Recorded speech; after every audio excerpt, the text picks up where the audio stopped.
nos vamos a sumergir en uno de los lugares más misteriosos y aislados de nuestro planeta.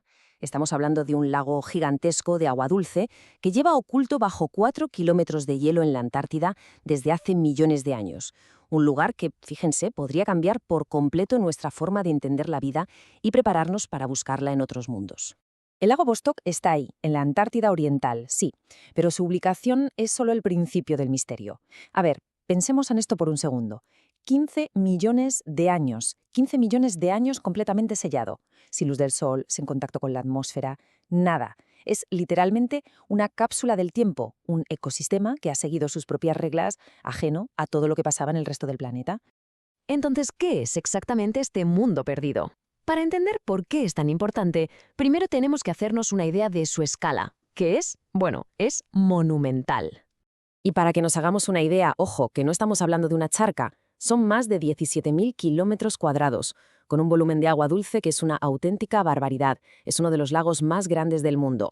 Y todo eso ha estado ahí, quieto, bajo una presión aplastante desde mucho antes de que los humanos existiéramos. No es solo una curiosidad, es un entorno extremo a una escala que cuesta incluso imaginar. Y aquí es donde la historia da un giro, digamos que cósmico, porque el interés en Vostok va mucho, mucho más allá de la Antártida. Es nuestro mejor campo de pruebas para una de las búsquedas más importantes de la humanidad. Aquí está la clave de todo esto. El lago Vostok es un análogo terrestre casi perfecto de lo que creemos que hay en las lunas heladas de nuestro sistema solar, como Europa en Júpiter o Encélado en Saturno. O sea que estudiar Vostok es en el fondo hacer un ensayo general para la búsqueda de vida extraterrestre. Es que la comparación es alucinante, de verdad. Las condiciones que definen Vostok, agua líquida atrapada bajo kilómetros de hielo, una presión inmensa, oscuridad perpetua y un aislamiento de eones, son exactamente las mismas que los científicos creen que existe en el océano de Europa. Si la vida ha encontrado una forma de existir en Vostok, la posibilidad de que exista allá arriba se dispara. Claro, esto nos lleva a la pregunta del millón. ¿Es posible que algo, lo que sea, haya sobrevivido en un entorno tan increíblemente hostil? Es una pregunta que desafía toda lógica. La vida, como la conocemos, necesita luz, necesita nutrientes, temperaturas moderadas. El lago Vostok no tiene nada de eso. Vamos a ver a qué se enfrentaría cualquier forma de vida que estuviera ahí abajo. Para empezar, la presión. 400 bares. Es una fuerza que te aplastaría. Una salvajada.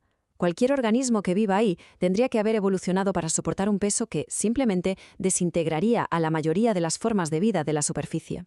Y luego está el frío. El agua está por debajo del punto de congelación, pero sigue líquida. ¿Por qué? Pues por esa misma presión brutal y por un poquito de calor que viene del fondo de la Tierra. Es un equilibrio físico delicadísimo y, sobre todo, helado. O sea que, si hay vida ahí abajo, no va a ser algo que reconozcamos a simple vista. Estaríamos hablando de extremófilos, que son básicamente los superhéroes de la supervivencia en el mundo microbiano. Organismos especializados en vivir donde, en teoría, nada puede hacerlo. Son los candidatos perfectos para Vostok y para otros mundos.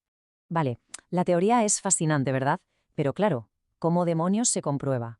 ¿Cómo se busca vida a 4 kilómetros de profundidad sin destruir las pruebas por el camino? Pues aquí viene el problemón, con mayúsculas, la contaminación. Si perforas el hielo, te arriesgas a meter tus propios microbios de la superficie. Y entonces, claro, cualquier cosa que encuentres estaría en duda. Por eso se necesitan protocolos de descontaminación increíblemente estrictos, como de quirófano espacial, para asegurar que lo que encuentras es de allí y no tuyo. Y para complicarlo todo todavía más, la tecnología que se usa para perforar se basa en queroseno. Este líquido, que es necesario para que el agujero no se cierre, es en sí mismo un contaminante. Es como intentar recoger una mota de polvo impecable llevando unos guantes cubiertos de barro. Un lío. A pesar de todos los desafíos, se ha logrado analizar el hielo de acreción, que es básicamente agua del propio lago que se ha vuelto a congelar en la base del glaciar. Y los primeros resultados son asombrosos. La cantidad de vida, la biomasa, es bajísima. Hablamos de apenas unas pocas células por mililitro. Si hay vida, es increíblemente escasa y muy, muy difícil de detectar. Y aquí es donde el misterio se pone de verdad interesante, porque han aparecido fragmentos de ADN que no cuadran con los contaminantes que conocemos. Se ha encontrado una bacteria, la W123-110, que no encaja en ninguna clasificación que tengamos. Y lo más fuerte de todo, el ADN de una bacteria termófila, una que ama el calor. Esto podría significar que en el fondo del lago hay fuentes hidrotermales, pequeños oasis de energía en medio de la oscuridad total. Al final, la conclusión es que todo lo que aprendemos en Vostok, cada éxito y cada fracaso, nos está preparando para dar el siguiente gran salto. Vostok no es solo un destino, es una escuela. Cada técnica nueva para perforar sin contaminar, cada protocolo de seguridad, cada método que se inventa para detectar poquísima vida es una lección fundamental para las futuras misiones que vayan a buscar vida a las lunas de Júpiter o de Saturno. Así que la hoja de ruta está bastante clara. Necesitamos formas de perforar que sean más limpias. Tenemos que ser unos maestros en descontaminar y confirmar lo que encontramos. Y lo más importante, tenemos que aprender a pensar como un extremófilo para entender cómo puede funcionar un ecosistema sin sol y casi sin energía durante millones de años. Y con esto concluimos. El lago Vostok sigue siendo un enigma, pero quizás su verdadero legado no sea lo que encontremos en sus aguas, sino la pregunta que nos obliga a plantearnos.